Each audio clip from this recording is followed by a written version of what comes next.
ዳጣ እናቷ ሰላም የነገረቻትን ምክር ስራ ላይ እያዋለች ነው።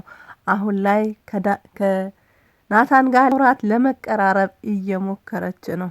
በሌላ በኩል አቢጌል የሰላምን ከማን እንዳረገዘች እናም ደግሞ ናታንን የምታጠምድበት አስገድዳም የራሷ የምታደርግበትን መንገድ እየፈለገች ነው።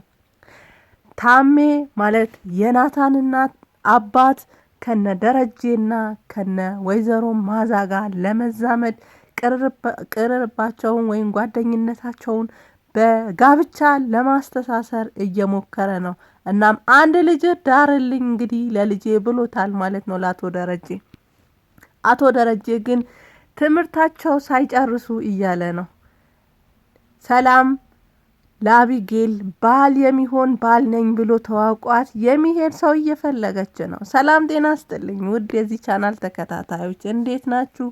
እንኳን ወደዚህ ቻናል በሰላም መጣችሁ እያልኩኝ ዛሬ ዳጣ ድራማ ይዤላችሁ መጥቻለሁ ማለት ነው። አብራችሁን ቆዩ። ዳጣ ሰላም በተደጋጋሚ ከናታን ጋር ለምን እንደምትርቅ ናታን በጣም ጥሩ ልጅ እንደሆነ በእውቀትም በሀብትም በአስተውሎትም በጣም የተራቀቀ ሙሉ የሆነ ሰው ነው። እናም ደግሞ እሱ ይወድሻል፣ አንቺ ለምንድን ነው ምትርቂው ብላ ጠይቃት ነበረ። ዳጣ ግን አሁን ላይ ቤተሰቦቿን የማግኘት አባቷን አግኝታለች። ያው 100% እርግጠኛ ባትሆንም እናቷን የማግኘት እናም የእናት ፍቅር የማግኘት የብዙ ጊዜ የብዙ አመታት ናፍቆቷ ነውና እሷ እናቷ ሳታገኝ ፍቅር የሚባለው ነገር መጀመር ማሰብም አስፈልግም። እናም ከናታን ጋር በጓደኝነትም በቤተሰብነትም እንኳን ብትቀራረብ አቢጌል ሰላም እንደምትነሳት እናም ደግሞ ከዚህ ቤት ልታስወጣትም እንደምትሞክር ያላደረገችው ነገር አድርጋለች ብላ እንደምታደርጋት እንደምታሰቃያት ስለምታቅ እሷ ከናታን ጋር መራቁን መርጣ ነበረ። ናታን ደግሞ ዳጣን ለማስቀናት ያላትን ስሜት ለማወቅ ከአቢጌል ጋር እየተቀራረበ ነበረ። አቢጌል ደግሞ ያመቀራረባቸው ያፈቅረኛል፣ ይወደኛል፣ እናም ከዚህ በኋላ ሊርቀኝ አይችልም፣ ዳጣም አይወዳትም የሚል ነገር ውስጧ አሳድራ እንግዲህ ትምህርት ቤት ድረስ ይዛው ሄዳ ልጆችን ለማሳየት ልጆች ጓደኞቿን ለማስቀናት ሞክራ ነበረ። ግን ናታን ወዷ ሳይሆን እንግዲህ ዳጣን ለማስቀናት ነበረ። ዳጣ ምትቀና ሰው አይደለችም። ምክንያቱም አሁን ላይ ሙሉ ትኩረቷ ቤተሰቦቿ ፍለጋ፣ ፍቅር ፍለጋ እና ቤተሰብ እና እህት ወንድም የሚባሉ ነገሮችን አጣጥማ እንኳን አልጨረሰችም። አቶ ደረጀ በዳጣ ያለው እምነት በጣም ከፍተኛ ነው። አስተዋይ ናት፣ ብልጥ ናት፣ እናም ደግሞ በጣም ብልህ ናት ብሎ ያስባል። እናም ደግሞ ልጆቹ ሁለቱንም ልጆች አቢጌል እሺ ባትላትም ውሃ ትቀይራታለች፣ ታስተምራታለች፣ እንደ እህትም ትንከባከባታለች ብሎ የሚያስባት አደራም የሰጣት ልጅ ናት። እናም ወይዘሮ ማዛ በተደጋጋሚ ከናታን ጋር እንዳትቀራረብ ናታንን ክፍል እንዳትሄድ እሱ እያጠና ነው አትረብሺው በማለት እንግዲህ ሁለቱ እንዳይቀራረቡ ብዙ ጊዜ ብታደርግም አቶ ደረጀ ግን በተደጋጋሚ ወይዘሮ ማዛም እናም ልጁ አቢጌልም ዳጣና ናታን ይቀራረባሉ። ቅርርባቸው ሌላ ነው። እሷ ዱርዬ ናት፣ ሌላ ነገር ነው የምትፈልገው ብላ ቢነግሩትም እሱ ሊናገራት አልፈለገም። ምክንያቱም እሷን ማስቀየም አይፈልግም። ተሳታለችም ብሎ አያስብም። ምክንያቱም ህይወት ያስተማረቻት ናት። እሱ ከማግኘቷ አባቷ ከማግኘቷ በፊት ማድረግ ብትፈልግ በጣም ብዙ ነገሮችን ማድረግ የምትችልበት አጋጣሚ ነበረ። ግን ያን ሳታደርግ ራሷን ጠብቃ እናም ደግሞ እሱ የሚኮራባት ልጅ ሆና አድጋለች። ለሚያያት ሰው ግን ዱርዬና ምንም ማታቅ እናም ሌባ ወንበዴ ነገር ትመስላለች። ግን እንደሱ እንዳልሆነች እሱም ናታንም በጣም ያውቃሉ። ሰላምም ቢሆን ችግሮቿ ሁላ ምትጠይቃት ምታማክራት የቅርብ አማካሪዋ አድርጋታለች። እንግዲህ ወይዘሮ ማዛ በባለፈው ክፍል ባልሽን አስተዋውቂኝ፣ ልጅሽ ብቻሽን ማሳደግ የለብሽም፣ ልጅሽ ሙሉ አይሆንም፣ አባት የጎደለው በእናት እጅ ብቻ ያደገ ልጅ እንደ እናት እንደ ሴት የሚያስብ ወንድ ልጅ ነው የሚሆነው። እናም አባቱን ማወቅ አለበት፣ ይሄ ግዴታሽ ነው።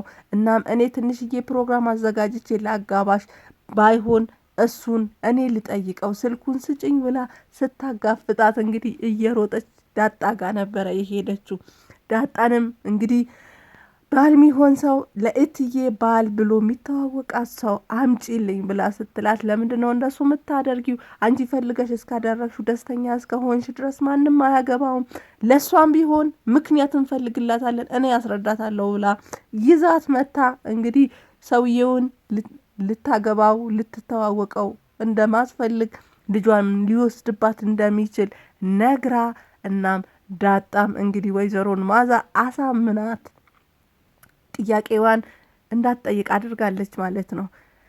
እንግዲህ አቢጌል በባለፈው ክፍል ናታን ክፍል ሄዳ ናታንን አብሬህ ነው ምተኛው፣ ዛሬ አብረሃኝ ታድራለህ፣ አንድ ነገር ብትል ጮኼ ጠርቶ ሊደፍረኝ ነበረ ብዬ አንተን በአባዬና በማዬ ፊት ትዋረዳለህ፣ እድሜ ልክህን እየተዋረድክ ትኖራለህ ብላ እንግዲህ ክላሱ ገብታ ነበረ ድራማው ያለቀው።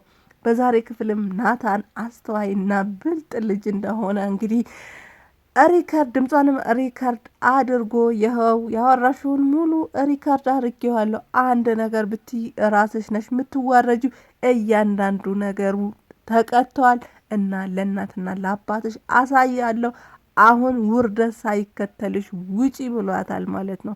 እንግዲህ እሷም ተደናግጣ ከክላሱ ራሷን ሰብስባ ወጥታ ዳጣ ከዚህ በፊት እንግዲህ ናታን ነይ ሲላት ሲያስጠራት አብረሽኝ ሁኝ ብሎ ሲላት አይ እያልች አንተና ሳሎን ነው መቀመጥ ያለብን ብላው ነበረ። ምክንያቱም አቢጌል እንዳታያት በሱ ምክንያት እንዳትጣላት ስለምትፈልግ ነበረ።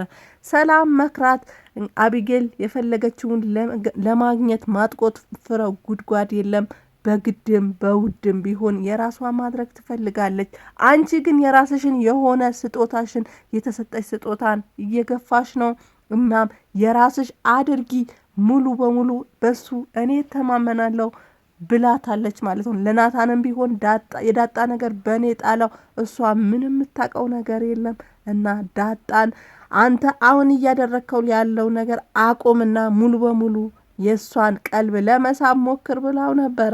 እንግዲህ ዳጣም አብራው ሳሎን ቁጭ ብላ ለምንድን ነው የምታየኝ ፎንቃ ይዞሃል ወይ ብላ ከዚህ በፊት እንግዲህ አይታ እንዳላየ አስተውላውም እንዳላስተዋለ ሰው ዞር ትል ነበረ። በአሁኑ ግን መጋፈጥን ፈልጋለች ማለት ነው። እንግዲህ ይዞሃል ወይ ብላ ስትለው አው ብለዋታል ማለት ነው። እንግዲህ ልታወራዋ ፈልጋ ውሃን ክላሷ ድረስ ስትልካት ውሃ ግን ቻርጀሩ እዚህ አይደርስም ብላ እንግዲህ አልሄደችላትም። ግን ያው ፍላጎት እንዳላት አሁን ላይ እያሳየችው ነው። ታሜ ማለት የናታን አባት እንግዲህ አቶ ደረጀ ጋር ደውሎ እቃ አዞት በዛው ስለ ልጁ ጠይቆት ልጁ አስተዋይ እንደሆነ የዘመኑ ልጅ እንደማይመስል እናም ከውስጥ አድጎ እንደወጣ ነግሮት እንግዲህ ካንተ ጋር በጋብቻ መዛመድ አለብኝ፣ ይሄን ጓደኝነታችን ወደ ስጋ ዝምድና እንቀይረው ብሎ ሲለው ደረጀ ያውን ልጆች እንግዲህ በራሳቸው ፍቃድ ነው የሚያደርጉት። እንግዲህ ኤኔ እስካሁን ድረስ ያበሰሉት ነገር ይኖራል እኛ ምንም ባንላቸው ቢለው እንግዲህ ታሜ ለጋብቻው ተዘጋጅ፣ እኛ ካልናቸው ውጪ እምቢ የሚሉ ልጆች አይደሉም ብሎታል ማለት ነው። አቶ ደረጀ ዳጣም ይሁን ከአቢጌልን ጋር ቢሆን እንግዲህ እሱ ሁለቱም ልጆቹ ናቸው። ወይዘሮ ማዛ ግን እንደዛ እንዳለ ሲነግራት ለምን እሺ ያላልከውም? ዳጣ አቢጌልም ቢሆን ናታንም ቢሆን እኛ ካልናቸው ነገር ውጪ እምቢ የሚሉ ልጆች አይደሉም፣ እሺ ማለት ነበረብህ ብላለች ማለት ነው። እሷ ከድሮም ጀምሮ ናታንን በጣም ትፈልገዋለች። አቢጌልም እንደዛ እንድታስብ የገፋፋቻት እንግዲህ ወደዚህ ነገር ያስገባቻት እሷ ናት ማለት ነው። ዳጣና ሰላም ለአቢጌል የሚተዋወቅ ወንድ አምጪልኝ ብላ ሲያወሩ ዳጣም እንዳትፈራት፣ አንቺ ይሄ ያንቺ ህይወት ነው፣ እሷ ምንም የሚያገባት ነገር የለም፣ በድብድብ ከሆነ እኔ ያለሁልሽ፣ በሀሳብ ከሆነ ግን ማንም አያስፈልግሽም፣ እሷ ምንም አይመለከታትም፣ ይሄ ያንቺ ህይወትና ያንቺ ህይወት ነው፣ እናም አትጨነቂላት ብላታለች ማለት ነው። አቢጌል ግን እንግዲህ የእሷ ልጅ አባት ሳላውቅ አልተኛም ብላለች። ከዚህ በፊትም ዳጣን የማን ልጅ እንደሆነች ስትቆፍር በስተት የሆነ ስህተት ሰርታ እንግዲህ የደረጀ ልጅ እንዳልሆነች አውቃ አርፋ ቁጭ ብላለች ማለት ነው። አሁንም እንግዲህ ሌላ አጀንዳ አግኝታለች። የሰላምን ልጅ አባት ፍለጋ ላይ ናት። ሌላ ደግሞ ናታንን የማጥመድ ስራ ላይ ናት። እንግዲህ በቀጣይ ክፍል አብረን የምናይ ይሆናል። አብራችሁኝ ስለነበራችሁ ከልብ ከልብ አመሰግናለሁ። ዳጣ ድራማ በጣም ወድጄና በጣም ተመችቶኝ የምከታተለው ድራማ ነው እና አብራችሁኝ ስለነበራችሁ ከልብ ከልብ አመሰግናለሁ። ባባይ መልካም ቆይታ